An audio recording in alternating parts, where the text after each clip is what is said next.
வேண்டும் என்று கேட்டபோது எப்படியெல்லாம் அந்த சம்பவங்களை குறித்து நம்ம பார்த்து வருகிறோம். அல்லேலூயா. இன்னைக்கு தொடர்ந்து இஸ்ரவேல் ஜனங்கள் ஒரு மற்ற ஜாதிகளைப் போலவே எங்களுக்கும் ஒரு ராஜா வேண்டும் என்று அவர்கள் கேட்டார்கள் என்று பார்க்கிறோம். அல்லேலூயா. அப்போ ஆண்டவர் அவர்களுக்கு ஒரு ராஜாவை கொடுத்தார். ஒருவன் ராஜாவாக இருக்க வேண்டும் என்றால் அவனுக்குரிய சட்டம் என்ன அல்லது அவனுக்குரிய தகுதி என்ன அப்படிங்கிறத இன்றைக்கி நம்ம பார்க்க போகிறோம். அல்லேலூயா, பிரைஸ் லார்ட். என்னோடு கூட சேர்ந்து ஒரு சில வசனங்களை நான் உங்களுக்கு காண்பிக்கிறேன். அதற்கு பிறகு நம்ம அந்த ராஜாவினுடைய அவனுக்கு தேவனால் கொடுக்கப்பட்ட சட்டத்தை இந்த நாளிலே நம்ம பார்க்க போகிறோம். ரொம்ப ஒரு முக்கியமானது. அதை குறித்து நம்ம நம்மோடு கூட கம்பேர் பண்ணி அதை நான் உங்களோடு கூட பகிர்ந்து கொள்ள நான் விரும்புகிறேன். ஃபஸ்ட்லேருந்து நம்ம வாசிக்கலாம். 1 சாமுவேலின் புஸ்தகம் 8ஆம் அதிகாரம் அதனுடைய 5வது வசனத்தை நீங்கள் வாசிங்க பார்க்கலாம். 8:5 நமக்கு எல்லாருக்கும் தெரிஞ்ச வசனம், ஏற்கனவே வாசித்தது தான், இருந்தாலும் பரவாயில்ல, நீங்கள் வாசிங்க. இதோ நீர் முதிர் வயதுள்ளவனானீர், உம்முடைய குமாரர் உம்முடைய வழிகளில் நடக்கிறதில்லை. ஆகையால் சகல ஜாதிகளுக்குள்ளும் இருக்கிறபடி எங்களை நியாயம் விசாரிப்பதற்கு எங்களுக்கு ஒரு ராஜாவை ஏற்படுத்த வேண்டும் என்று இஸ்ரவேல் ஜனங்கள் கேட்டார்கள். அல்லேலூயா. எங்களுக்கு ஒரு ராஜா வேண்டும் என்று கேட்டார்கள். இன்னொரு வசனத்தை கூட வாசிக்கலாம். 19வது வசனத்தை வாசிங்க பார்க்கலாம். ஜனங்கள் சாமுவேலின் சொல்லை கேட்க மனதில்லாமல், அப்படி அல்ல, எங்களுக்கு ஒரு ராஜா இருக்கத்தான் வேண்டும். ஆணித்தரமாக சொல்கிறாங்க, எங்களுக்கு ஒரு ராஜா மற்ற ஜாதிகளைப் போல இருக்கத்தான் வேண்டும்.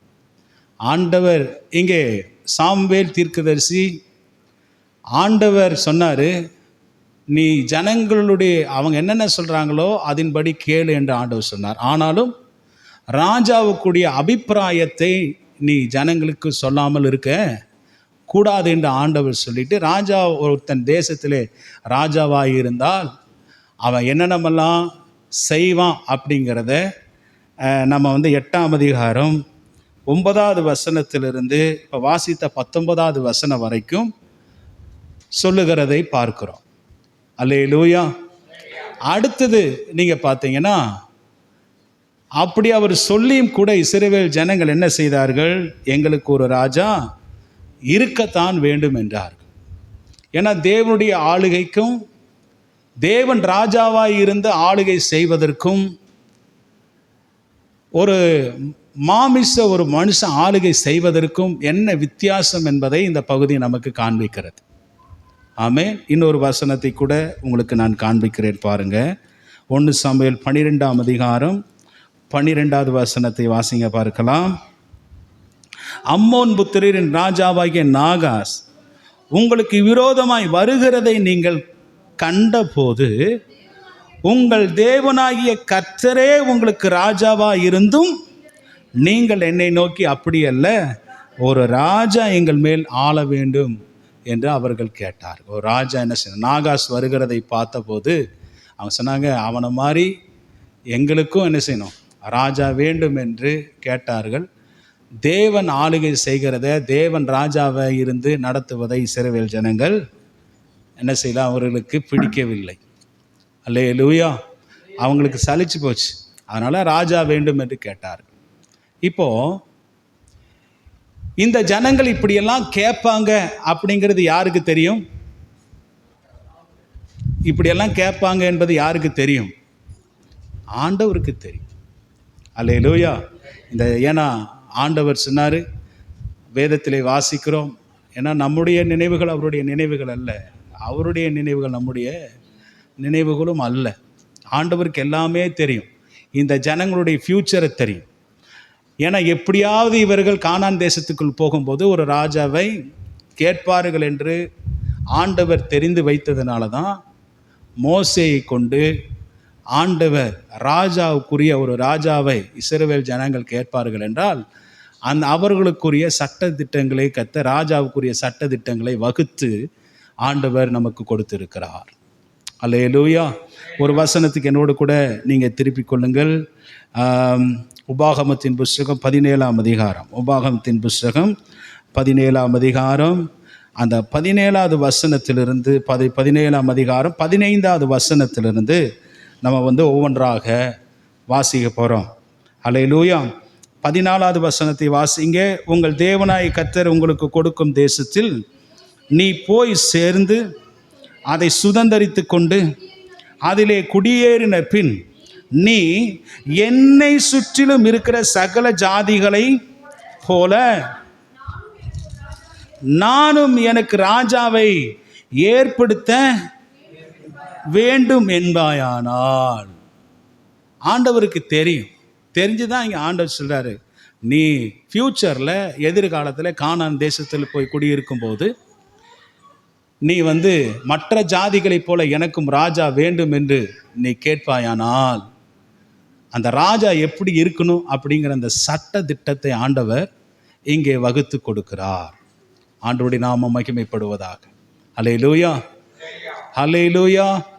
இப்போ ஏற்கனவே பார்த்தீங்கன்னா 1 சாமுவேல் போன வாரத்தில் நான் சொன்னேன், 1 சாமுவேல் 10ஆம் அதிகாரத்திலே ஆண்டவர் ஒரு மனுஷன் ராஜாவாக வேண்டும் என்றால் அந்த ராஜாவுக்குரிய அபிஷேகத்தை யாருக்கு கொடுத்தார்?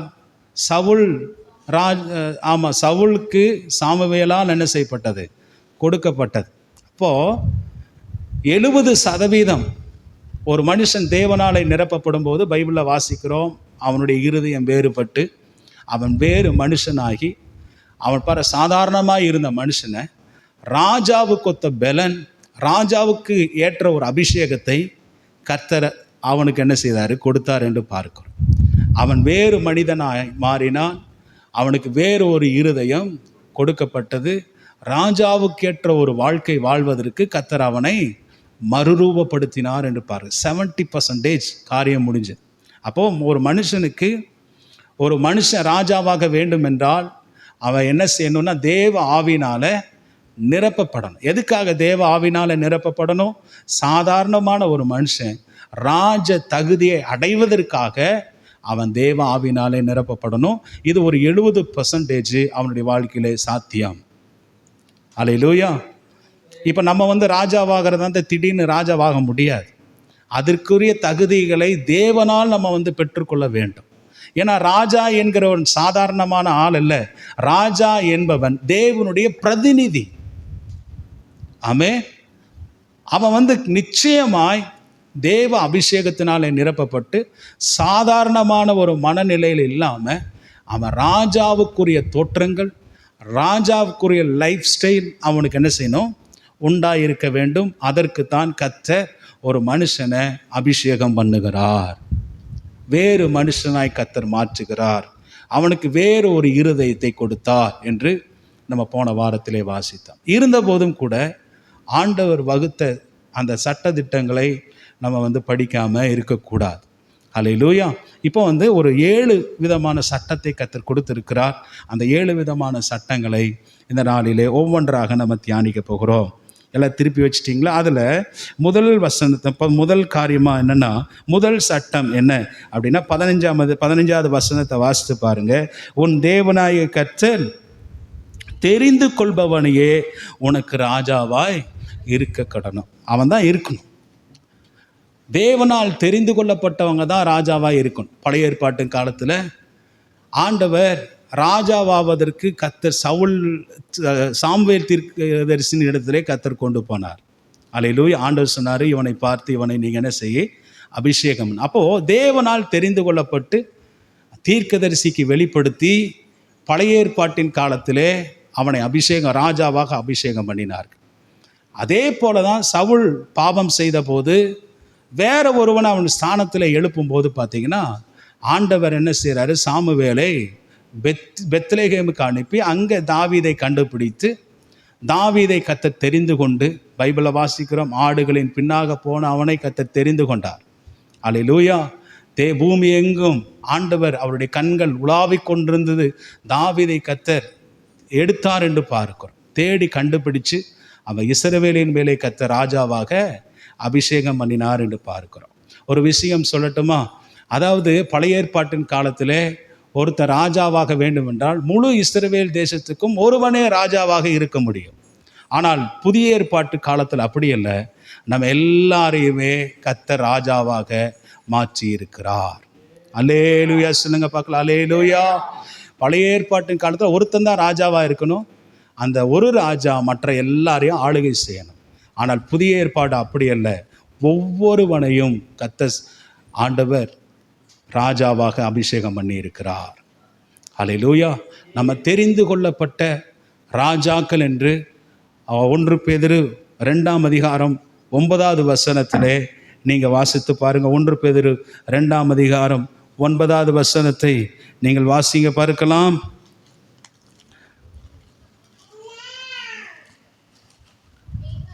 நீங்களோ உங்களை அந்தகாரத்தில் நின்று தம்முடைய ஆச்சரியமான ஒளியினிடத்திற்கு வரவழைத்தவருடைய புண்ணியங்களை அறிவிக்கும்படிக்கு, அதை அண்டர்லைன், அதை நோட் பண்ணுங்க. நம்ம எல்லாரும் யாரு? தெரிந்து கொள்ளப்பட்ட சந்ததி, ராஜரீகமான ஆசாரிய கூட்டமாகவும் பரிசுத்த ஜாதியாகவும் அவருக்கு சொந்தமான ஜனமாகவும் ஆண்டவர் நம்மை தெரிந்து கொண்டிருக்கிறார். அல்லேலூயா. ஆண்டவர் சொன்னாரு, தேவனால் தெரிந்து கொள்ளப்பட்டவன் நான் எவனை தெரிந்து கொள்ளுகிறேனோ அவன்தான் யாராக இருக்க முடியும்? ராஜாவாக இருக்க முடியும். அப்போ நம்ம எல்லாம் யாருங்க? நாம் தேவனால் தெரிந்து கொள்ளப்பட்ட பரிசுத்த சந்ததி. பைபிளில் வாசிக்கிறோம், ராஜரீக ஆசாரிய கூட்டமாகவும் நம்ம இருக்கிறோம். ஆமே. பழைய ஏற்பாட்டு காலத்தில் தேவன் தெரிந்து கொள்ளும்போது தீர்க்கதரிசியின் மூலமாய் தெரிந்து கொள்ளுவார். ஆமே. இப்போ புதிய ஏற்பாட்டு காலத்தில் அப்படி அல்ல. ஆண்டவர் நம்ம எப்படி ராஜாக்களை தெரிந்து கொண்டாரா? வேதத்தில் வாசிக்கிறோம். வெளிப்படுத்தின விசேஷம் 1ஆம் அதிகாரம் அதனுடைய 6வது வசனத்தை நீங்கள் வாசித்து பாருங்க.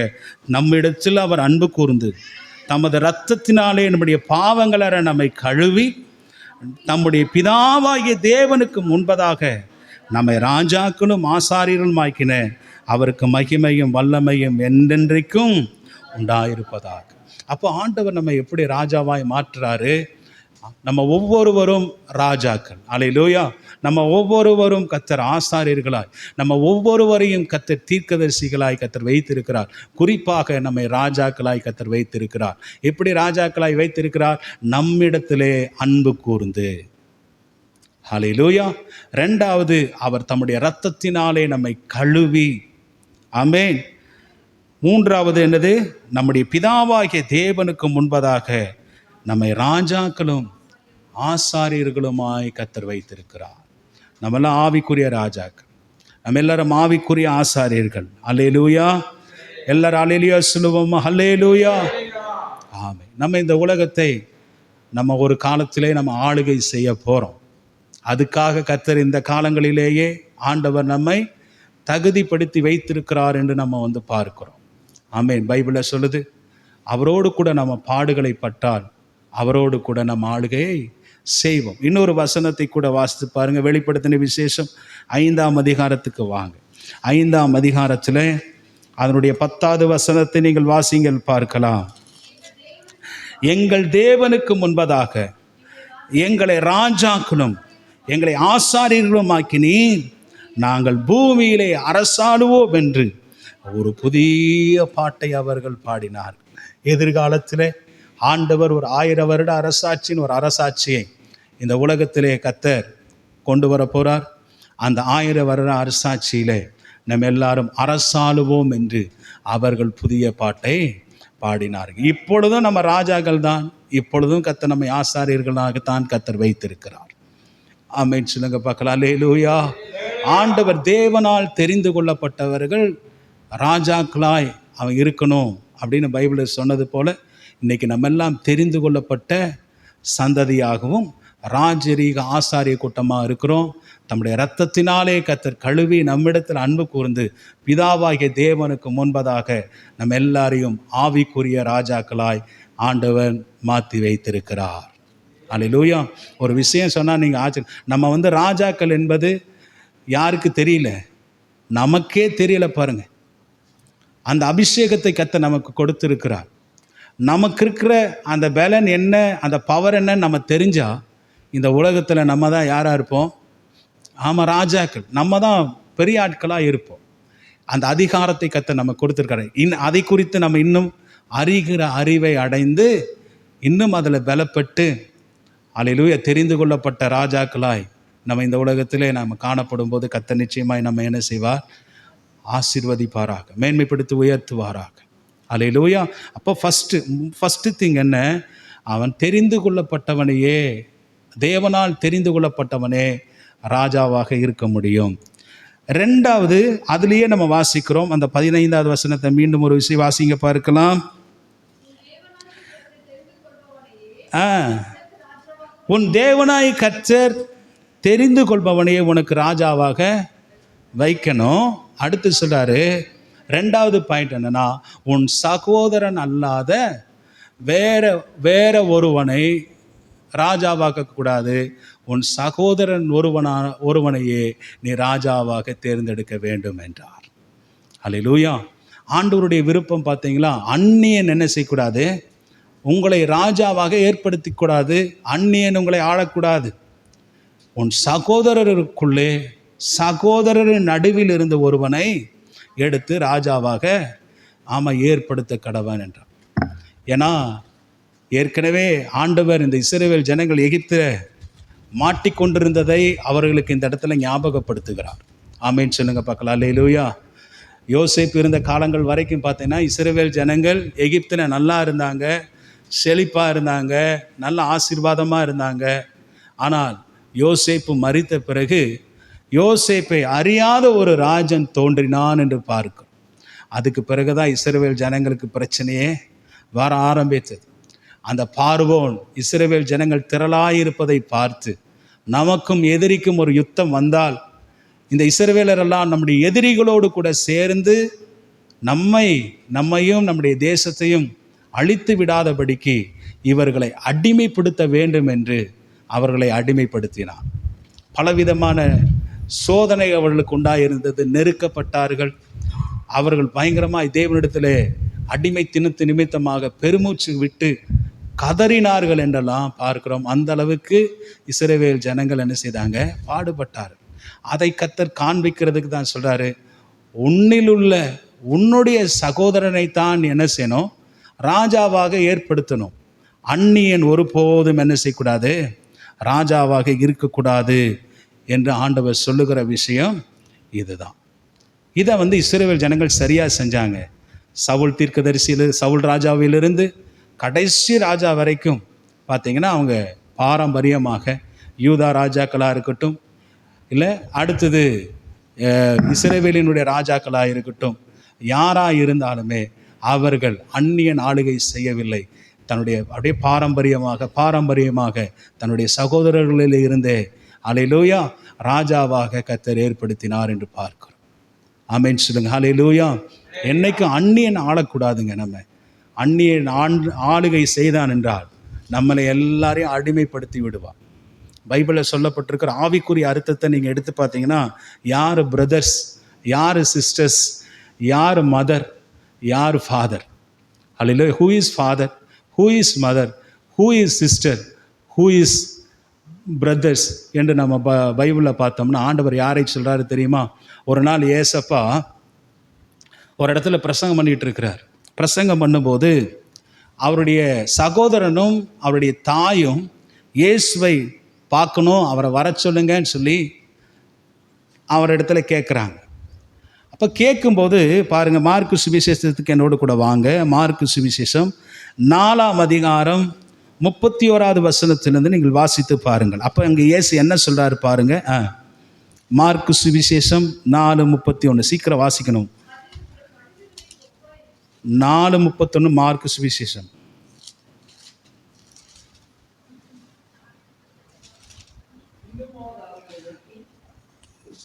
சாரி, 3:31. அப்பொழுது அவருடைய சகோதரரும் தாயாரும் வெளியே நின்று அவரை அழைக்கும்படி ஆள் அனுப்பினார்கள். ஏசப்பா பிரசங்கம் பண்ணிட்டு இருக்கிறார் அந்த இடத்துல, அவரை பார்க்கணும் அப்படின்னு அழைக்கிறாங்க. அப்போது ஏசப்பா பாருங்க, அவரை சுற்றிலும் உட்கார்ந்திருந்த ஜனங்கள் அவரை நோக்கி, இதோ உம்முடைய தாயாரும் உம்முடைய சகோதரரும் வெளியே நின்று உம்மை தேடுகிறார்கள் என்றார்கள். அவர்களுக்கு அவர் பிரதியுத்தரமாக, என் தாயார் யார், என்னுடைய சகோதரர் யார் என்று சொல்லி அவர் சுற்றி இருக்கிற ஜனங்களை எல்லாம் சூழ பார்த்து, இதோ தேவனுடைய, அதாவது தம்மை சூழ்ந்து உட்கார்ந்திருக்கிறவரை சுற்றி பார்த்து, இதோ என் தாயும் என் சகோதரரும் என்றார்கள். அல்லேலூயா.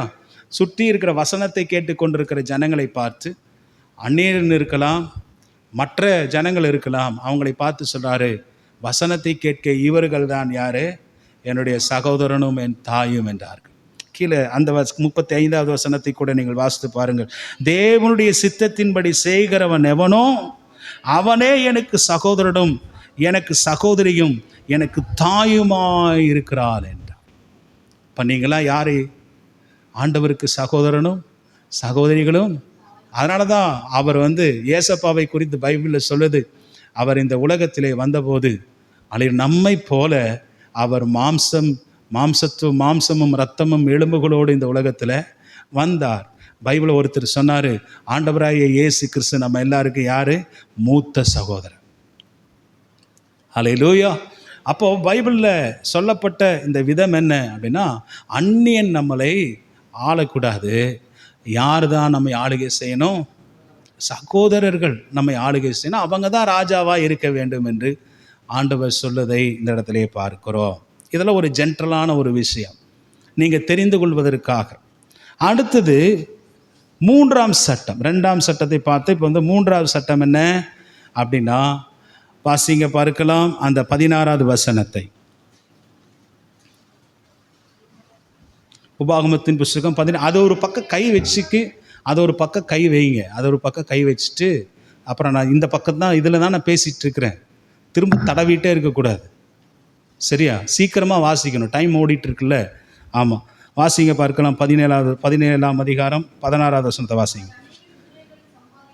அவன் அநேக குதிரைகளை சம்பாதியாமல் அநேக குதிரைகளை தனக்கு சம்பாதிக்கும்படிக்கு திரும்ப எகிப்திற்கு போக பண்ணாமல் இருக்க கடவன். இனி அந்த வழியாய் நீங்கள் திரும்பி போக வேண்டாம் என்று கர்த்தர் உங்களுக்கு சொல்லி இருக்கிறாரே. அல்லேலூயா. அடுத்தது என்னென்னா, 3வது சட்டம் சொல்கிறாரு. 2 பாயிண்ட் அந்த இடத்துல இருக்கு. என்னென்னா, அவன் அநேக குதிரைகளை சம்பாதிக்கக்கூடாது. 2வது, குதிரைகளை வாங்குவதற்கு சம்பாதிப்பதற்கு எங்கே போகாத? எகிப்துக்கு நீ போகாத என்ன ஆண்டவர் சொல்கிறார். அப்போ இது 2ஐயும் நமக்கு எதை காண்பிக்கிறது அப்படின்னா, குதிரை என்பது மாமிச பலனை நமக்கு காண்பிக்கிறது. மாமிச பலனை நமக்கு காண்பிக்கிறது. நம்முடைய யுத்தமெல்லாம் பார்த்தீங்கன்னா, நம்முடைய யுத்தமெல்லாம் எதோடு கூடங்க நமக்கு யுத்தம்? மாம்சத்தோடும் இரத்தத்தோடும் நம்முடைய யுத்தம் அல்ல. நம்முடைய யுத்தமெல்லாம் எப்படிப்பட்ட யுத்தமாக இருக்குது? வானமண்டலத்தில் பொல்லாத ஆவிகளின் சேனையோடும் பொல்லாத ஆவிகளோடும் இப்பிரபஞ்சத்தின் லோகாதிபதிகளோடும் வானமண்டலத்தின் பொல்லாத ஆவிகளின் சேனைகளோடும் தான் நமக்கு யுத்தம் இருக்கிறது. அப்படின்னா நமக்கு இந்த உலகத்தில் ஒரே ஒரு எதிரி யாரு? சாத்தான். சாத்தானை துப்பாக்கி எடுத்து வச்சு நம்ம சுட முடியுமா? சொல்லுங்க. சாத்தானை துப்பாக்கி வச்சு சுட முடியுமா? அம்பெய்தி கொல்ல முடியுமா? யோசிச்சு பாருங்க. அல்லேலூயா. ஈட்டி கொண்டோ வாளை கொண்டோ அவனோடு யுத்தம் பண்ண முடியுமா? அவன் மறைந்திருந்து ஆவிக்குரிய காரியங்களை ஆவிக்குரிய விதமாக பல தந்திரமான காரியத்தை செய்து கொண்டிருக்கிறான். நம்ம சாத்தவனோடு கூட யுத்தம் பண்ணுவதற்கு நம்ம எப்படி பண்ணணும்? யுத்தம் நம்ம முழங்கால் படிக்கிட்டு தான் என்ன செய்யணும்? நம்ம ஜெபிக்கணும். பைபிளில் நிறைய 6ஆம் அதிகாரம் எபேசியர் நிருபத்தில் அவனோடு கூட யுத்தம் பண்ணுவதற்கு என்னென்ன ஆயுதம் என்று எழுதப்பட்டிருக்கிறதை பார்க்கிறோம். அல்லேலூயா. ஆண்டவர் சொன்னார், நீ குதிரைகள் மேலே என்ன செய்யக்கூடாது? அநேக குதிரைகளை சம்பாதிக்கக்கூடாது. பைபிளில் சாலமோன் ராஜாவை குறித்து வாசிக்கிறோம். அவருடைய அடிக்கடி அவனுடைய வணிக பிரயாணம் எங்கிருந்தது தெரியுமா? எல்லாம் எகிப்து எகிப்து எகிப்து எகிப்தாக இருந்தது. அங்கிருந்து புடவைகளை வாங்கினான், அங்கிருந்து பார்த்தீங்கன்னா குதிரைகளை சம்பாதித்தான், அங்கிருந்து ரதங்களை சம்பாதித்தான் என்றெல்லாம் பார்க்கிறோம். அதில் ரொம்ப அதிகமான தொடர்பை எங்கே வைத்திருந்தார்? எகிப்தில் தான் வைத்திருந்தார். அவருடைய ஆளுகை விழுவதற்கு இது ஒரு காரணம். ஏன்னா பைபிள் சொல்லுது என்னென்ன, மாம்ச பலத்தை என்றைக்குமே என்ன செய்யக்கூடாது? சார்ந்து இருக்கக்கூடாது. ஆவியின் பலனை நாம் சார்ந்திருக்க வேண்டும். அல்லேலூயா. ஏசாயா தீர்க்கதரிசி புத்தகம் 31 நீங்கள் வாசித்து பாருங்கள். ஏசாயா 31:1 வாசிங்க பார்க்கலாம். ஃபஸ்ட்டு 1 வாசிங்க.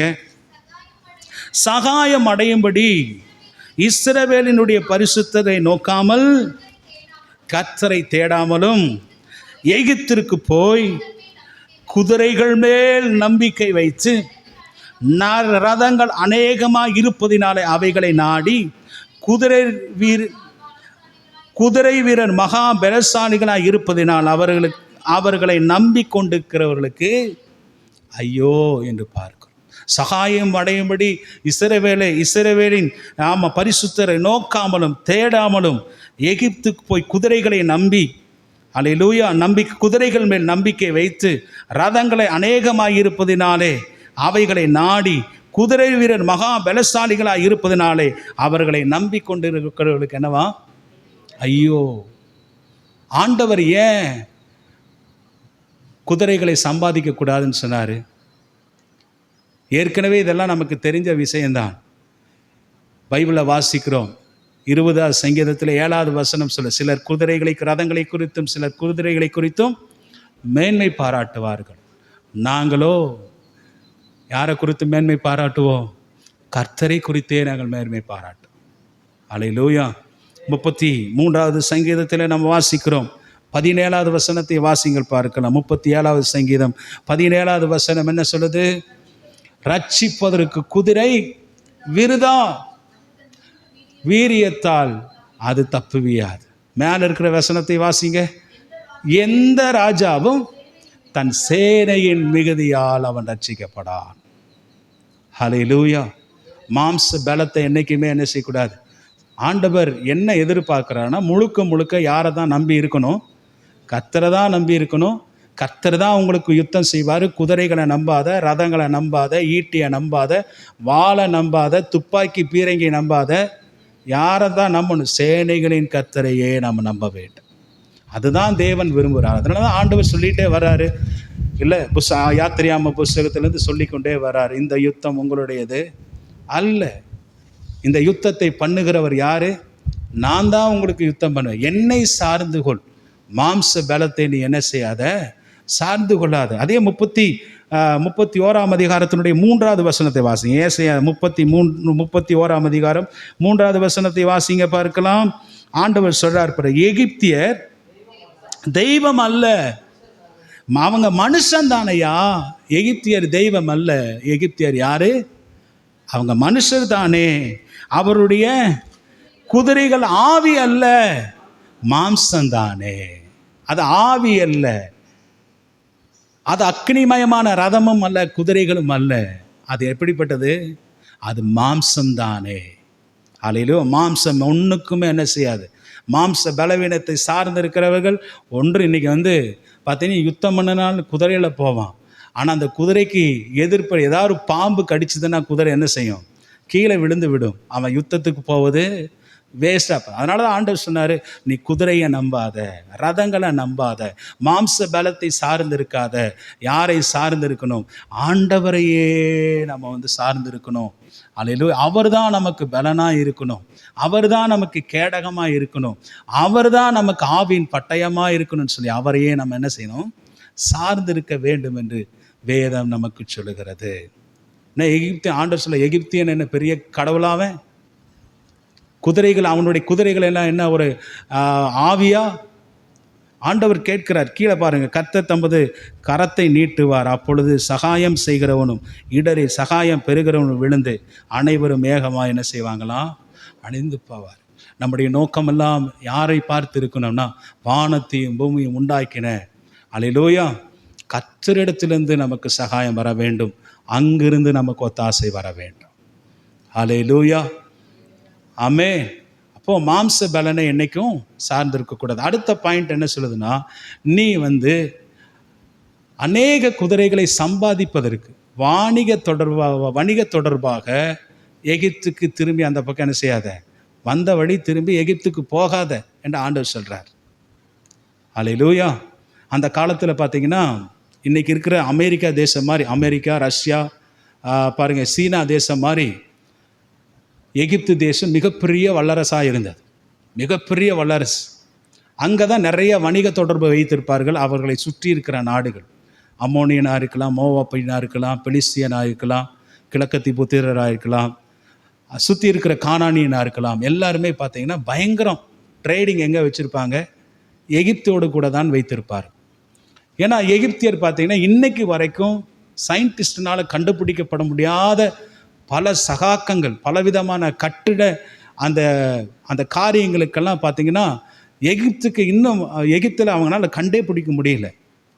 ஏன்னா அந்த பிரமிடுகளை எல்லாம் அமைத்த போது பார்த்திங்கன்னா அந்த பெரிய பெரிய கல் கிட்டத்தட்ட 1000 டன் இருக்கிற அந்த கல்லுகளை எல்லாம் தூக்கி எப்படி மேலே வச்சான். இந்த காலத்தில் கிரைன் இருக்குது, அதை என்ன செய்யும்? தூக்கி ஒவ்வொன்றா மேலே வைக்க பெரிய பெரிய கட்டடங்கள் கட்டி கொண்டு போனான். ஆனால் எகிப்தியர் வாழ்ந்த காலத்தில், இஸ்ரவேல் ஜனங்கள் எகிப்தியரெல்லாம் இருந்த காலங்களில் பார்த்தீங்கன்னா ரொம்ப பேக்கில் போய் பார்த்தீங்கன்னா அவங்க அந்த காலத்தில் கிரைன் இல்லை, ஒன்றும் இல்லை. எப்படி அந்த 1000 கல்லை தூக்கி மேலே வச்சான். அந்த காலத்திலேயே பயங்கர ஃபேமஸாக பெரிய வல்லரசாக எகிப்து தேசம் இருந்தது. ஆமென், அல்லேலூயா. இந்த குதிரைகள் பழக்கங்கள் இருந்தது, ரதங்கள் அவர்களுக்கு பழக்கங்கள் இருந்தது. ரதங்கள், குதிரைகள் எல்லாம் நிறையா அவங்க யுத்தத்துக்கு பயன்படுத்தி கொண்டிருக்கிற காலத்திலே, மற்ற ஜனங்களாம் எகிப்திலே நடந்து கொண்டிருக்கிற காலத்தில் தான் ஆண்டவர் இஸ்ரவேல் ஜனங்களுக்கு ஒரு எச்சரிப்பை கொடுக்கிறார். என்னன்னா, நீ அநேக குதிரைகளை சம்பாதிப்பதற்கு எங்கே போகாத, எகிப்திற்கு நீ போகாத. அந்த வழியில் தான் நீ அங்கிருந்து தான் வந்திருக்கிற, திரும்ப அங்கேயே நீ என்ன செய்யாத, நீ போகாத என்று ஆண்டவர் சொல்கிறார். அதே பாருங்கள், ஏசாயா தீர்க்கதரிசி 30ஆம் அதிகாரத்துக்கு வாரு. 30ஆம் அதிகாரம் முதல் 3-4 வசனத்தை நீங்கள் வாசித்து பாருங்கள். பாவத்தோடே பாவத்தை கூட்டும்படி என்னை அல்லாமல் ஆலோசனை பண்ணி என் ஆவியை அல்லாமல் தங்களை மூடிக்கொள்ள பார்க்கிறவர்களும் என் வாக்கை கேளாமல் பார்வோனுடைய பலத்திலே பலக்கவும் எகிப்தின் நிழலிலே ஒதுங்கவும் வேண்டும் என்று எகிப்துக்கு போகிறவர்களுமாகிய முரட்டாட்டமுள்ள புத்திரருக்கு ஐயோ என்று கர்த்தர் சொல்லுகிறார். பார்வோனுடைய பலன் உங்களுக்கு வெட்கமாகவும் எகிப்தினுடைய நிழலொதுக்கு உங்களுக்கு லட்சையாகவும் இருக்கும். அநேகர் பார்வோனுடைய பலத்திலே பலக்கவும் அவனுடைய நிழலிலே சாய்ந்து அதன் நிழலிலே போய் கலிகூறவும் நிறைய பேர் என்ன செய்கிறாங்க, போகிறவர்களாக இருக்கிறார்கள்.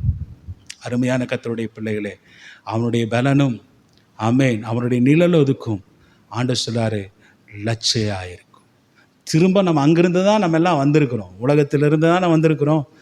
எகிப்து என்பது மகா பெரிய உலகம், அது ஆமென். அது ஒரு இருப்பு கால்வாய் என்று பைபிளில் வாசிக்கிறோம். மிகப்பெரிய உலகம். பார்வோன் என்பது பிசாசு. அங்கேயே திரும்ப போய் நீ என்ன செய்த, ட்ரேடிங் பண்ணுற, வணிகத்தை வியாபாரம் செய்கிறாய்.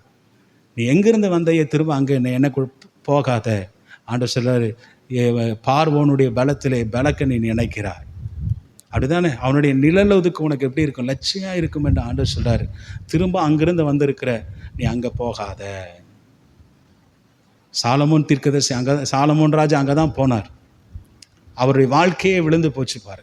நிறையா நீங்கள் 10ஆம் அதிகாரத்தில் 1 ராஜாக்கள் 10ஆம் அதிகாரம் கடைசி சில வசனங்களை எல்லாம் படித்து பாருங்கள். அங்கே தான் அவருடைய வணிகம் அதிகமாக இருந்தது. புரிஞ்சுதா? அப்போ நம்ம மாம்ச பலத்தை சார்ந்திராமல் ஆவியின் பலத்தை, தேவனை நம்ம சார்ந்திருக்கிறோம். எந்த நேரத்திலும் தேவனுடைய பலத்தையே நம்ம சார்ந்திருக்கும் போது ஆண்டவர் நம்மை ராஜாக்களாய் கர்த்தர் வைப்பார். கர்த்தர் நம்மை ஆசீர்வதிப்பாராக. அல்லேலூயா. ஆண்டவருடைய நாமம் மகிமைப்படட்டும். அடுத்தது ஒரு முக்கியமான காரியம் வாசிக்கலாம். அந்த 17வது வசனத்தை வாசிங்க, பார்க்கலாம். உபாகமம் புஸ்தகம் 17ஆம் அதிகாரம் 17வது வசனம். எல்லாரும் வாசிங்க. அவனுடைய இருதயம் பின்வாங்கி போகாதபடி. ஆமென். இங்கே என்ன எழுதிருக்குது? அவனுடைய இருதயம் பின்வாங்கி போகாதபடிக்கு அநேகம் ஸ்திரீகளை அவன் என்ன செய்யக்கூடாதான், திருமணம் செய்யக்கூடாது. அப்படி அநேக ஸ்திரீகளை அவன் திருமணம் பண்ணினால் அவனுடைய இருதயம் என்ன செய்யும், பின்வாங்கி போகும், வழி விலகி போகும் என்று பார்க்கும். ஒரு ராஜாவுக்கு ஆண்டவர் ஆதாம் ஒரு ராஜாங்க. ஆமென் சொல்லுங்க பார்க்கலாம். அல்லேலூயா. ஆண்டவர் தனது சாயலாய், இது எப்படியும் இந்த வார்த்தை வார வாரம் சொல்லிடுறேன், தமது சாயலாய் தமது ரூபத்தின் உண்டாக்கி ஆண்டவர் சொன்னார், எல்லாவற்றையும் நீங்கள் ஆண்டு கொள்ளுங்க. அவன் ஒரு கிங்கு. அந்த கிங்குக்கு கர்த்தர் யாரை ஒரு அநேக மனைவிகளை கொடுத்தாரா, ஒரே ஒரு மனைவியை கொடுத்தாரா? ஒரே ஒரு, பாருங்க யாரும் பேச மாட்டீங்க. ஆதாமுக்கு எத்தனை மனைவி? ஒரே ஒரு மனைவி. அந்த அம்மா பேர் என்ன? ஏவாள். நமக்கு எல்லாருக்கும் தெரியும். ஆண்டவர் அப்படி ஒரு ராஜாவுக்கு இத்தனை மனைவி கொடுக்க வேண்டும் என்று சொன்னால் எங்கேயே கொடுத்துருப்பாரு. எங்கே கொடுத்துருப்பாரு? ஏதேன் தோட்டத்திலேயே கர்த்தர் கொடுத்துருப்பார். அப்படிதானே? ஆனால் நீங்கள் பாருங்கள், ஒரு இன்னைக்கு அதுக்கு பிறகு பல காலகட்டங்களால் ஒருத்தனுக்கு பல மனைவிகள் என்ன செய்தது பைபிளில் இருந்தது. இதில் பார்த்தீங்கன்னா இதுலேயே பெரிய ஆள் யாருன்னு கேட்டிங்கன்னா நம்ம சாலமோன் ராஜா தான். அவருக்கு 1000 மனைவிகள் இருந்தார்கள். 1000 பேரும் யாரு தான்? 1000 பேரும் யாரு தான்? எல்லா ராஜாக்களுடைய குமாரத்தி. அந்த 1000 மனைவிகளை அவன் திருமணம் பண்ணினதுனால என்ன நடந்தது? அவர்கள் எல்லாரும் சாலமோனுக்கு வயதான போது அவனுடைய இருதயத்தை வழிவிலக பண்ணினார்கள் என்று பார்க்கிறோம். அந்த வசனத்தை வாசிக்கல எல்லாரும் என்னோடு கூட வாங்க. 1 ராஜாக்கள் 11ஆம் அதிகாரம் 1 ராஜாக்கள் 11ஆம் அதிகாரம் 3வது வசனத்திலிருந்து வாசி. அவனுக்கு பிரபுக்கள் குலமான எத்தனை பேர்? பிரபுக்கள் குலமான 700 மனையாட்டிகள், 300 மறுமனையாட்டிகள் இருந்தால் ஆக மொத்தத்தில் எத்தனை பேர்? இங்கே ஒன்னே சமாளிக்க முடியல நம்ம வீடுகளில் எல்லாம். அப்படி தானே? 1000 பேரை எப்படி திருமணம் பண்ணி சமாளித்தானே தெரியல. ஒன்னே சமாளிக்க முடியல. ஆமென், அல்லேலூயா. ஆமாம், பாருங்க, அவங்களுக்கு வேண்டியதெல்லாம் செய்யணும், அவங்களுக்கு வேண்டியதெல்லாம் கொடுக்கணும். ஒன்றுக்கு குறைவாக இருந்தால் இன்னொருத்த என்ன செய்யும்? சண்டைக்கு வரும். ஆனால் இங்கே பாருங்கள், அவன் செய்த காரியமெல்லாம் 700 மனைவிகளை 300 மறுமனையாட்டிகளையும் அவன் என்ன செய்தான்? திருமணம் பண்ணினதுனால வாழ்க்கை என்னாச்சு? வாசித்து பாருங்கள். அடுத்தது இருந்தார்கள் அவனுடைய ஸ்திரீகள் அவன் இருதயத்தை வழிவிலக பண்ணினார்கள். சாலமோன் வயது சென்ற போது அவனுடைய மனைவிகள் அவன் இருதயத்தை அந்நிய தேவர்களை பின்பற்றும்படி சாய பண்ணினார்கள். அதனால் அவனுடைய இருதயம் அவன் தகப்பன் தாவீதின் இருதயத்தை போல தன் தேவனாகிய கர்த்தரோடே உத்தமமாயிருக்கவில்லை. அடுத்தது சாலமோன் அஸ்தரோத்தையும் அம்மோனியரையும் அருவருப்பாகிய மில்கோமையும் அவன் பின்பற்ற ஆரம்பித்தான். அவனுடைய மனைவிகள் எல்லாம் சேர்ந்து எதை பின்பற்ற வச்சிட்டாங்க? விக்கிரகங்களை பின்பற்ற வைத்து விட்டார். அதுக்கு பிறகு பார்த்தீங்கன்னா அவனுடைய நல்லா இருந்த ஒரு ராஜ்யம் வயதான போது எப்படி கர்த்தருடைய ஆலயத்தை கட்டி கொடுத்தானோ அதே போல் அவன் மனைவிமாரெல்லாம் சேர்ந்து அவனை டார்ச்சர் பண்ணி, எங்களுக்கும் என்ன செய்யணும்? ஒருத்தி கேட்டிருந்தான்னு வச்சுக்க 1000 கோயில் கட்டி கொடுக்கணும் அவன். அந்த மாதிரி ஒரு சூழ்நிலைக்கு சாலமோன் ராஜா தள்ளப்பட்டார். அதனால தான் ஆண்டவர் ஏற்கனவே அவர் சொல்லியிருக்கிறார், ஒருவன் ராஜாவாக அபிஷேகம் பண்ணப்பட வேண்டும் என்றால் அவன் என்ன செய்யக்கூடாது? அநேக பெண்களை படைக்கக்கூடாது. ஆமே, ஆண்டவர் ஆரம்பத்தில் என்ன பண்ணினாரோ அதுதான் நமக்கு இருக்கணும். ஆதாமுக்கு ஏற்ற மனைவியை கொடுத்தார், அதுதான். பின்னாடி பார்த்தீங்கன்னா அப்போஸ்தலனாகிய பவுலும் சபைக்கு சில நிருபங்களை எல்லாம் எழுதும்போது 1 தீமோத்தேயுக்கு எழுதின நிருபத்தை நீங்கள் வாசித்து 1 தீமோத்தேயுக்கு எழுதின நிருபத்தையெல்லாம் நீங்கள் வாசித்து பார்க்கும்போது கண்காணியானவனுக்கு சரி, அதே போல் இள சமுதாயத்தில் உள்ள வாலிபர்களுக்கும் சரி, அவங்களுக்கு பல அட்வைஸ் பண்ணுறாரு. என்ன அட்வைஸ் பண்ணுறாரு? 1 தீமோத்தேயு 3ஆம் அதிகாரம் 2வது வசனம். 1 தீமோத்தேயு 3:2 நீங்கள் வாசித்து பாருங்கள். என்ன சொல்கிறாருன்னா, ஆகையால் கண்காணிப்பானவன் குற்றஞ்சாட்டப்படாதவனும் ஒரே மனைவியுடைய புருஷனும் ஜாக்கிரதை உள்ளவனும் தெளிந்த புத்தியுள்ளவனும் யோக்கியம் உள்ளவனும் அந்நியரை உபசரிக்கிறவனும் போதக சமர்த்தனமாக இருக்க வேண்டும். அவன் சொல்றாரு, ஒரே மனைவியுடையவனாக இருக்க வேண்டும். சபை நடத்திருக்கிறவன் பாஸ்டர் ஓவர்சீர் என்று பார்க்கிறோம். அல்லேலூயா. இதை பெரிய ஆளை குறித்து சொல்கிறது, ஒரு பெரிய தலைமைத்துவத்தை குறித்து. அதுக்கு கீழே அண்டரில் இருக்கிற சில பார்த்தீங்கன்னா உதவி போதகர்களுக்கும் சொல்கிறாரு. என்னென்னா 1 தீமோத்தேயு 3:12 நீங்கள் வாசித்து பாருங்கள். மேலும் உதவிக்காரரானவர்கள் ஒரே மனைவியுடைய புருஷருமாய் தங்கள் பிள்ளைகளையும் சொந்த குடும்பங்களையும் நன்றாய் நடத்துகிறவர்களாய் இருக்க வேண்டும். ஒரே மனைவியுடைய புருஷன் மாத்திரமல்ல, அந்த குடும்பத்தை நன்றாகவும் நடத்துகிறவனாக இருக்க வேண்டும். ஆமென், அல்லேலூயா. இப்படி பவுல் என்ன செய்கிறாரு, அந்த காலத்தில் இங்கே தீமோத்தேயுக்கு சொல்லும்போது அப்படி என்ன செய்ய இளம் ஊழியனாகிய தீமோத்தேயுக்கு அட்வைஸ் பண்ணுறாரு. சபையில் கண்காணியாக இருக்கிறவங்க, அதே போல் சபையில் எல்டராக இருக்கிறவங்க, உதவி போதகராக இருக்கிறவங்க, இப்படியெல்லாம் ஒரே மனைவியுடைய புருஷனாக இருக்க வேண்டும் என்று சொல்லுகிறார். அநேக பெண்களை படைத்தால் என்ன செய்வார்கள் அவர்கள்? நம்முடைய இருதயத்தை வழிவிலகி பண்ணி விடுவார்கள். அதனால் இப்படி ஜாக்கிரதையாக இருக்க வேண்டும் என்று அவர் சொல்லுகிறதை பார்க்கிறோம். 4வது பாயிண்ட். 5வது சட்டம் என்ன பாருங்க, 17வது வசனத்திலே வாசிக்கிறோம். வெள்ளியும் பொன்னும் தனக்கு மிகுதியாய் பண்ணக்கூடாது. மிகுதியாய் சேர்க்க. இங்கே பாருங்கள், வெள்ளியும் பொண்ணும் வைத்திருக்கிறது ஒன்று தப்பு கிடையாது. ஆண்டவர் சொன்னார் வெள்ளியும் பொண்ணும் நமக்கு தேவைதான், அப்படிதானே? பணம் எல்லாவற்றிற்கும் உதவும் என்று பைபிளில் இருக்கு.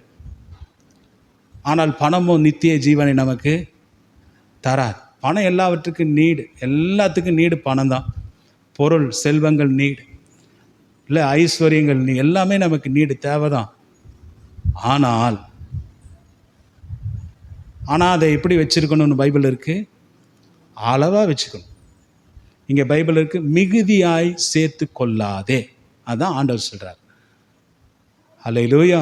ஏன் மிகுதியாய் சேர்த்துனா என்ன ஆகும் அப்படின்னா, உன்னுடைய இருதயம் எது மேலேயே இருக்கும்? அந்த பணம் மேலே, பொண்ணு மேலே, நகை மேலேயே தான் இருக்கும். யார் மேலே போகாது? கர்த்தர் மேலே போகாது.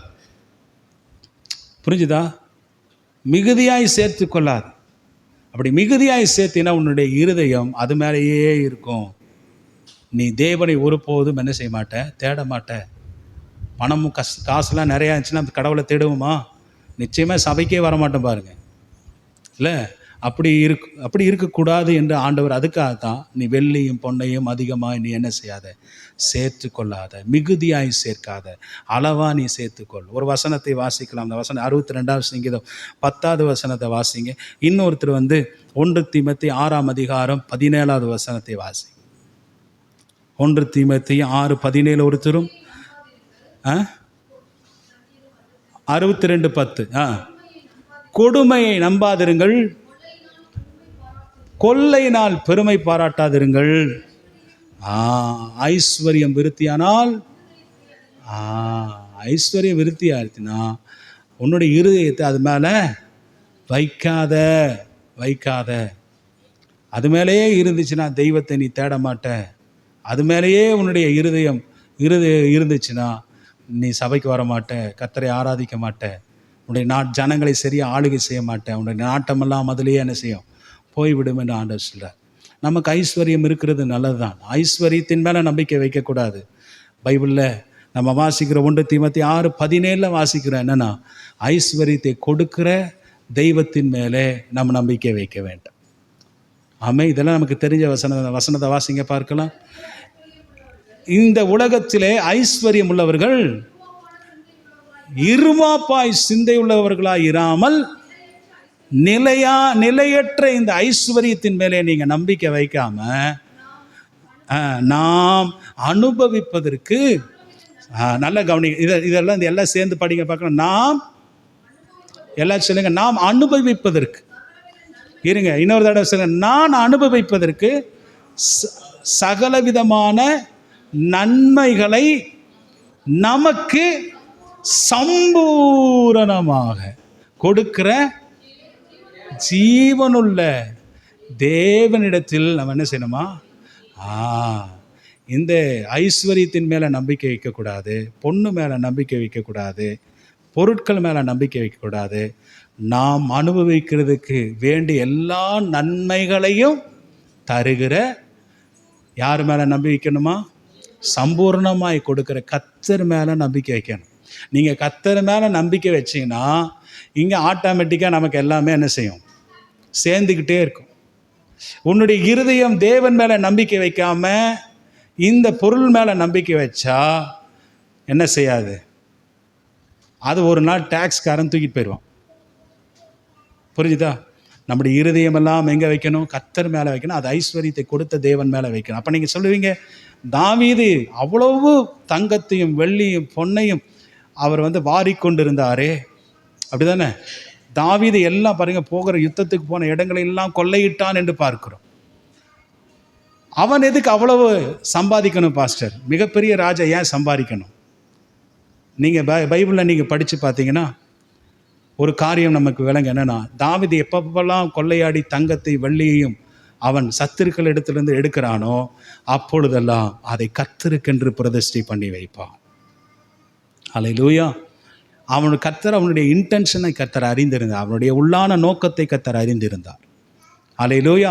எதெல்லாம் கிடைக்குதோ அதெல்லாம் யாருக்குன்னு பிரதிஷ்டை பண்ணினான்? கர்த்தருக்கு. அதை எதற்காக செலவிட்டான்? தேவனுடைய ஆலயத்தை கட்டுவதற்கு செலவிட்டான். அதை கொண்டு போய் பார்த்தீங்கன்னா டன்னாக பயங்கரமான கிலோவா தங்கத்தை 1000 கிலோ 2000 கிலோ தங்கங்களை எல்லாம் என்ன செய்தான்? கொண்டு போய் ஆலயத்தை கட்டுவதற்கு அவன் கொடுத்தான் என்று பார்க்கிறோம்.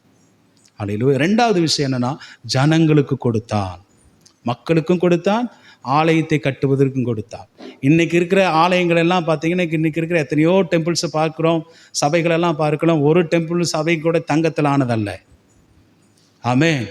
அந்த அளவுக்கு சாலமோன் அந்த ஆலயத்தை ஒரு கல்லின் மேலே முலாம் பூசி, தங்க முலாம் பூசி எடுத்தான். நேபுகாத்நேச்சார் எதுக்குங்க வந்து தேவாலயத்தை இடிக்கணும்?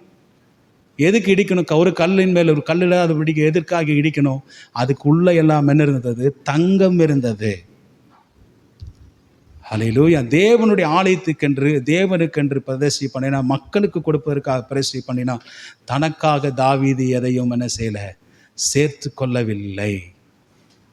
அல்லேலூயா. அப்போ நிலையற்ற ஐஸ்வர்யத்தின் மேலே நம்பிக்கை வைக்காமல் அதை தருகிற கர்த்தர் மேலேயே சம்பூர்ணமாய் நாம் அனுபவிக்கிறதுக்கு நமக்கு சம்பூர்ணமாய் கொடுக்கிற தேவன் மேலேயே நம்முடைய நம்பிக்கை வைக்கணும், நம்முடைய இருதயத்தை வைக்க வேண்டும். பொண்ணு மேலேயோ வெள்ளி மேலேயோ என்ன செய்யக்கூடாது? 1000 வெள்ளிகள் என்னுடைய தான், பொண்ணு என்னுடைய தான் ஆண்டவர் சொல்கிறார். அதெல்லாம் நமக்கு கொடுக்கறதுக்கு தான். ஆனாலும் நீ முதலாவது தேவனுடைய ராஜ்யத்தையும் அவருடைய நீதியும் தேடும், அப்பொழுது இவைகளெல்லாம் நமக்கு கூட கொடுக்கப்படும். அப்போ ராஜாவானவன் இருதயத்தை வைக்காமல் அதை மேலே வச்சுட்டானா பொருளை சம்பாதிக்கிறதுக்கே போயிடும், ஜனங்களை என்ன செய்ய மாட்டான்? கவனிக்க மாட்டான் என்று பார்க்கிறோம். அல்லேலூயா. ஆண்டவருடைய நாம மகிமைப்படட்டும். 5வது பாயிண்ட். இப்போ 6வது பாயிண்ட்டுக்கு நம்ம வரப்போகிறோம். 18வது வசனத்தை திரும்ப வாசிங்க பார்க்கலாம். உபாகமம் 17:18. அவன் தன் சிங்காசனத்தில் வீற்றிருக்கும் போது அவனுடைய இருதயம் மேட்டிமையாகி சகலவிதமான மேட்டிமை கொள்ளாமலும் சகோதரர்கள் மேலே மேட்டிமை கொள்ளாமல் கற்பனைகளை விட்டு வலதுபுறம் இடதுபுறம் சாயாமல் இருக்கணும்.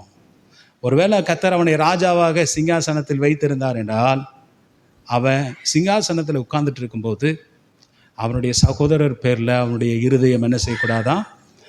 மேட்டிமையாகக்கூடாது. அவன் மேலே சகோதரன் ஏதாவது ஒரு பிரச்சனை தேடி வருவான், ஏதோ ஒரு கஷ்டத்துக்கு உன்னை தேடி வருவான். உடன் பிறந்த சகோதரர்களாக இருக்கலாம், யாராக இருக்கலாம்.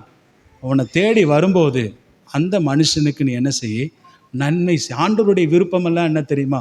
ஆண்டவருடைய நோக்கமெல்லாம் என்னென்னா, ஆண்டவர் இஸ்ரவேல் ஜனங்களுக்கு மோசையை கொண்டு சொல்லி இருக்கிறார் என்னென்னா, உனக்குள்ளே இருக்கிறவன் உனக்குள்ளே இருக்கிற ஒருவனும் எளிமையானவன் இருக்கக்கூடாது. இப்போ மோடி சொல்லிகிட்டு இருக்கிறார் பார், யாருமே ஏழைகளாக இருக்கக்கூடாது. ஆனால் அவர் பேச்சு தான். ஆனால் ஆண்டவர் என்ன சொல்கிறார்? உனக்குள்ளே ஒருத்தனுமே எளிமையாக இருக்கக்கூடாது. அப்படிங்கிறது தான் கர்த்தர் விரும்புகிற காரியம். அல்லேலூயா. அதனால் நீ சிங்காசனத்தின் மேலே வீட்டிருக்கும்போது கர்த்தர் உனக்கு கிருபையாய் அவனுக்கு அந்த ராஜாவின் அபிஷேகத்தை கொடுத்திருக்கிறார். ராஜாவாய் கர்த்தர் உன்னை வைத்திருக்கிறார். அப்படி நீ சிங்காசனத்தில் உட்கார்ந்துட்டு இருக்கும்போது உன்னுடைய இருதயம் மேட்டிமையாகக்கூடாது. உன்னுடைய சகோதரன் மேலே மேட்டிமையாகக்கூடாது. சகோதரன் உன்னிடத்தில் ஏதாவது சொன்னான்னா அவனுக்கு இறங்கி நீ அவனுக்கு என்ன செய்யணும்? பதிலளிக்கணும், அவனுக்கு உதவி செய்யணும். ஆண்டவர் சொன்னார், என் சகோதரன் எளியவனாக இருக்கிறான், இருக்கக்கூடாது, அந்த அளவுக்கு அவனை நீ என்ன செய்? உயர்த்த வேண்டும் என்று ஆண்டவர் அதை குறித்து சொல்லுகிறதை பார்க்கிறோம். இன்றைக்கெல்லாம் பார்த்தீங்கன்னா சின்ன ஒரு பதவிக்கே எவ்வளோ பெரிய மேட்டிமை வந்துடுது தெரியுமா? அந்த உலகத்தில் சில ஆட்கள் பார்த்தீங்கன்னா அந்த பதவியே கிடைக்கலன்னா உயிரையே என்ன செய்வாங்க? விட்டுருவாங்க. ஆனால் அது மேலே ஏறி உட்காந்துட்டாங்கன்னா ஒருத்தனையும் மதிக்கவே மாட்டாங்க. நல்லா படிச்சிருப்போம், கூட கூட ஃப்ரெண்டாக இருந்திருப்பான், நம்ம கூட ஒரே தட்டில் சாப்பிட்டவங்களாக இருப்போம், நம்மோடு கூட விளையாண்டுருப்பாங்க, எல்லாமே இருக்கும். ஆனால் ஒரு நாள் அவனை தேடி ஒரு பிரச்சனைக்குன்னு போகும்போது அவன் என்ன சொல்லுவான் தெரியுமா? என்ன சொல்லுவான்? வீட்டில் ஆள் இல்லைன்றுவான். அவர் வெளியே போயிட்டாரு, வீட்டில் ஆள் இல்லை. உள்ளதான் இருப்பார், ஆனால் என்னது, வெளியே போயிட்டாரு அப்படின்னு சொல்லுவார். மேட்டிமை. அந்த உட்கார்ந்த போது சிலருக்கு என்ன செய்யும், அந்த உட்காரும் போதே நல்லா தான் உட்கார போகிறதுக்கு முன்னாடி ரொம்ப தாழ்மையாக இருப்பாங்க, எல்லாம் பண்ணுவாங்க, நம்ம வீடு தேடி தேடி வருவான். ஆனால் அங்கே போய் உட்காந்துட்டான்னா நிச்சயமாக அவனுடைய இருதயம் என்ன செய்யும்? மேட்டிமை ஆகிவிடும். ஆனால் அதை தான் ஆண்டவர் சொல்றார், உன் சகோதரன் மேலே உன்னுடைய இருதயம் மேட்டிமை ஆகக்கூடாது. ஆண்டவருக்கு பிடிக்காத விஷயம் என்னென்னா இந்த மேட்டிமையான ஒரு விஷயம்தான் இல்லை, இந்த தலக்கணம், மேட்டிமை. பிசாசு எப்படி விழுந்தான் என்று பைபிளில் வாசிக்கிறேன் தெரியுமா? உன்னுடைய அழகினாலே நீ மேட்டிமையாகி கீழே விழுந்தாய் என்று பார்க்கிறோம். அவனுடைய மேட்டிமை தான் என்னது? கீழே பூமியில் ஆண்டவர் அவனை தள்ளிவிட்டது. அதனால் நீதிமொழிகளின் புத்தகத்தில் நீங்கள் வாசித்து பாருங்கள், 16ஆம் அதிகாரம் 5வது வசனம். நீதிமொழிகள் 16:5 வாசிங்க பார்க்கலாம். மனமேட்டிமை உள்ளவன், ஒரு மனுஷனுக்குள்ள மனமேட்டிமை இருந்துச்சுன்னா அவன் கடவுளுக்கு அருவருப்பானவன், பக்கத்திலேயே கர்த்தர் வரமாட்டார். இன்னொரு வசனம் நீதிமொழி அதே 16-18 வாசிங்க பார்க்கலாம். அழிவுக்கு முன்னானது அகந்தை, விழுதலுக்கு முன்னானது என்னது? அப்போ மேட்டிமை. அப்போ ஒரு மனுஷன் விழுந்து போகிறான் அப்படின்னா அவனுக்குள்ள என்னதான் இருக்கும்? மேட்டிமையான எண்ணங்கள் இருக்கும். தன்னுடைய சகோதரனை மதிக்காத ஒரு தன்மை இருக்கும். அதனால தான் அவன் என்ன செய்கிறான்? விழுந்து போகிறான். ஆண்டவர் தெளிவாக சொல்றார், விழுதலுக்கு முன்னானது மேட்டிமை என்று பார்க்கிறோம். கடைசியாக இதுதான் ரொம்ப இம்பார்ட்டண்ட்டான ஒரு காரியம். என்னது? 19வது வசனம் 20வது வசனத்தை வாசிக்கலாம். இந்த நியாயப்பிரமாண புஸ்தகத்தில் எல்லா வார்த்தைகளையும் இந்த கட்டளைகளை கை கொண்டு நீ இவைகளின்படி செய்வதற்காக தன் தேவனாகிய கர்த்தருக்கு பயந்திருக்கும்படி கற்றுக்கொள்ளும் பொருட்டு அவன் லேவியராகிய ஆசாரியரிடத்தில் இருக்கிற நியாயப்பிரமாண நூலை பார்த்து தனக்காக ஒரு பிரதியை எழுதி தன்னிடத்தில் வைத்து கொண்டு தன் ஜீவனுள்ள நாளெல்லாம் அதை வாசிக்க கடவன்.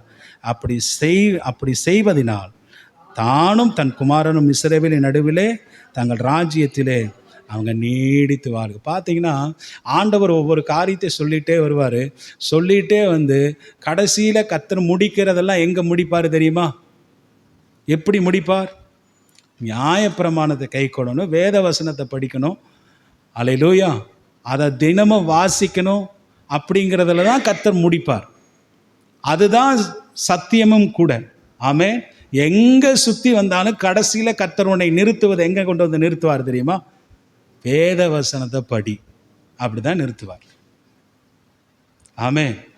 ஒரு ராஜா நீடித்திருக்க வேண்டும் என்றால் இங்கே பாருங்க, ராஜா தேவனுடைய வார்த்தையை கவனமாக பின்பற்றி அதையே தனது விதியாக மாற்றிக்கொள்ள வேண்டும். ஆமென். அப்படி அவன் மாற்றிக்கொள்ளும் போது இது அவருக்குள் எல்லா செல்வங்கள், எல்லா கௌரவங்கள், எல்லா இன்பங்கள், பல குதிரைகள் அல்லது பல்லது மனைவிகளை விடவும் ஆயிரக்கணக்கான தங்கம் வெள்ளியை விடவும் இந்த கர்த்தருடைய வார்த்தை அவனுக்கு சிறந்ததாயிருக்கும். அல்லேலூயா. மேலே வாஸ்தம் பார்த்தீங்களா? குதிரைகளை விட, ரதங்களை விட, மனைவிகளை விட, பொன் பொருளை விட, அல்லேலூயா, உன்னுடைய சிங்காசனத்தை விட எது அவனுக்கு ஏற்றதாக இருக்கும்? வேத வசனம்தான் அவனுக்கு ஏற்ற. நியாயப்பிரமாணத்தை படிக்கிறது தான் ஏற்றதா இவைகள் எல்லாம் விட. ஹல்லேலூயா, ஆமென், ஹல்லேலூயா. இதுதான் ஒரு மனுஷன் என்ன செய்யும்? அவனுக்கு ஆசீர்வதிக்கும். இந்த நியாய விதிகளை எல்லாம் படிக்கும்போது, இந்த சட்டங்களை எல்லாம் படிக்கும்போது நம்முடைய பொன்களை விட, குதிரைகளை விட, ஹல்லேலூயா, ரதங்களை விட, எல்லா பொருட்களையும் விட ஆண்டவர் ஒரு மனுஷன் இதை படித்து கை கொண்டு இருக்கும்போது அவனை இன்னும் அதிகமாய் உயர்த்துறாரு. நம்ம அரசாங்கத்தை ராஜாவாய் உட்கார்றது பெரிய விஷயம் அல்ல. ஆனால் அந்த ராஜ்யம் என்ன செய்யணும்? தலைமுறை தலைமுறையாக நீடித்திருக்கணும். ஹல்லேலூயா. வேற ஒருத்தன் அந்த ராஜ்யத்தில் வரக்கூடாது. நம்ம தான் அதாவது ஆமாம், கிங் ஆஃப் கிங்காக இருக்கணும். ஹல்லேலூயா. ராஜாதி ராஜாவாக இருக்கணும். நீ ராஜாதி ராஜாவாக இருப்பதற்கு ஒரே வழி கடைசியில் ஆண்டவர் சொல்லி முடிக்கிறார். என்னன்னா, வேத நியாயப்பிரமாணங்களை படி. ஆண்டவர் அதை எப்படி சொல்கிறாரு? நீ ஆசாரின் இடத்துல போ. அந்த ஆசாரின் இடத்துல போயிட்டு நியாயப்பிரமாணம் இருக்கும். அந்த நியாயப்பிரமாணத்தில் ஒரு நகலை ஜெராக்ஸ் காப்பி எடுத்துகிட்டு வந்து உன் வீட்டில் வச்சு தினமும் அந்த வார்த்தையை படி. ஹல்லேலூயா. தினமும் அந்த வார்த்தையை படி. அதை நீ கற்றுக்கொள். ஆண்டவர் என்னென்னமெல்லாம் சொல்லியிருக்கிறாரோ அதன்படி நீ செய். ஆமென். அப்பொழுது உன்னுடைய ராஜ்யத்தில், உன்னுடைய சிங்காசனத்தில் நீ நீடித்திருப்பாய். அவனை மட்டும் படிக்க சொல்ல, அவன் குடும்பமாகவும் கர்த்தர் என்ன செய்கிறாரு? ஆண்டவர் படிக்க சொல்லுகிறார். பிரதியை எழுதி வாங்கி தன்னிடத்தில் வைத்து கொண்டு தன் ஜீவனுள்ள நாளெல்லாம் சாகர வரைக்கும் என்ன செய்யணும்? வாசிக்கடன். இப்படி செய்வதனால் தானும் தன் குமாரனும் இஸ்ரவேலின் நடுவிலே தங்கள் ராஜ்யத்திலே நீடித்திருப்பார்கள். ஆண்டவருடைய நாம மகிமைப்படுவதா. ஹல்லேலூயா. அப்போ ஒருவர் தேசத்திலே ராஜாவானால் அவனுக்குரிய கர்த்தர் கொடுத்த சட்டம் என்ன? முதலாவது சட்டம், அவன் தேவனால் தெரிந்து கொள்ளப்பட்டவனாய் இருக்கணும். ரெண்டாவது என்ன? சகோதரருக்குள்ளேயே இருக்கிறவனையே ராஜாவாக தேர்ந்தெடுக்க வேண்டும். அந்நியன் தேர்ந்தெடுக்கப்படக்கூடாது. மூன்றாவது சட்டம் என்ன? அநேக குதிரைகளை சம்பாதிக்கக்கூடாது. மாம்ச பலத்தின் மேலே நம்பிக்கை வைக்கக்கூடாது. அநேக குதிரைகளை சம்பாதிப்பதற்கு எங்கே போகக்கூடாது? எகிப்துக்கு போகக்கூடாது. நாலாவது சட்டம் என்ன? அவன் இருதயம் பின்வாங்கி போகாதபடி அநேக பெண்களை திருமணம் செய்யக்கூடாது. ஐந்தாவது சட்டம் என்ன? வெள்ளியும் பொன்னும் அவனுக்கு அதிகமாய் பெருக பண்ண வேண்டாம் என்று ஆண்டவர் சொல்லியிருக்கிறார். பொருளின் மேலே சார்ந்து இருதயத்தை வைக்கக்கூடாது. தேவன் மேலே இருதயத்தை வைக்கணும். ஆறாவது சட்டம் என்ன? அவன் சிங்காசனத்தின் மேலே வீட்டிருக்கும் போது அவனுடைய இருதயம் மேட்டிமை, சகோதரர் பேரில் மேட்டிமை கொள்ளக்கூடாது. ஏழாவது சட்டம் என்ன? அவன் கற்பனைகளை விட்டு விலகாமல் எப்பொழுதுமே இந்த நியாயப்பிரமாணத்தை ஆசாரியின் இடத்துல போய் வாங்கி வீட்டில் ஒரு பிரதியை வைத்து கொண்டு அதை தினமும் படிக்கும். ஜீவனுள்ள நாளெல்லாம் படிக்கணும். அல்லேலூயா. படிக்கும்போது அவனும் அவனுடைய குமாரனும் என்றென்றைக்கும் சிங்காசனத்தில் நீடித்து இருப்பார்கள் என்று ஆண்டவர் சொல்லுகிறார். அல்லேலூயா. நான் ஒன்று சொல்லட்டேன், அவங்களுக்கு படிக்க தெரியுதோ இல்லையோ, அவங்க சும்மா பைபிள்னால கையில் எடுத்து வச்சுட்டு உட்காருங்க, கர்த்தர் உங்களை ஆசீர்வதிப்பா. ஆமே. சும்மா கையில் எடுத்து வச்சு 1 மணி நேரம் உட்காருங்க. பைபிளை பார்த்துட்டே இருங்க, சங்கீதத்தை எடுத்து பார்த்துட்டே இருங்க, முதல் பகுதியை பார்த்துட்டே இருங்க. எனக்கு படிக்கவே வரல, பரவாயில்ல, நிறைய வார்த்தையை கேட்கலாம். இன்றைக்கி ஆடியோ பைபிள் எல்லாம் நிறையா இருக்குது. அந்த பைபிள் என்ன செய்யலாம்? நம்ம கேட்கலாம். நம்ம சாப்பாடு இருக்குதோ இல்லையோ, ஆனால் எது இல்லாமல் இருக்கக்கூடாது? பைபிள் இல்லாமல் இருக்கக்கூடாது. பைபிள் படிக்காமல் இருக்கக்கூடாது. ஆகாரம் இருக்குதோ இல்லையோ, நம்ம சாப்பிட்றோமோ சாப்பிடலையோ, ஆனால் எதை விடக்கூடாது? பைபிள் வாசிக்கிறத நம்ம விடக்கூடாது. அப்படி நீங்கள் செய்து பாருங்கள். ஆண்டவர் நம்ம குடும்பங்களை தலைக்கு செய்வார். நாமும் ராஜாக்களாய் நீடித்திருப்போம். கர்த்தர் நம்மை ஆசீர்வதிப்பாராக. ஆமென். ஹல்லேலூயா. எல்லாரும் எழுந்திருந்து ஜெபிக்கலாமா?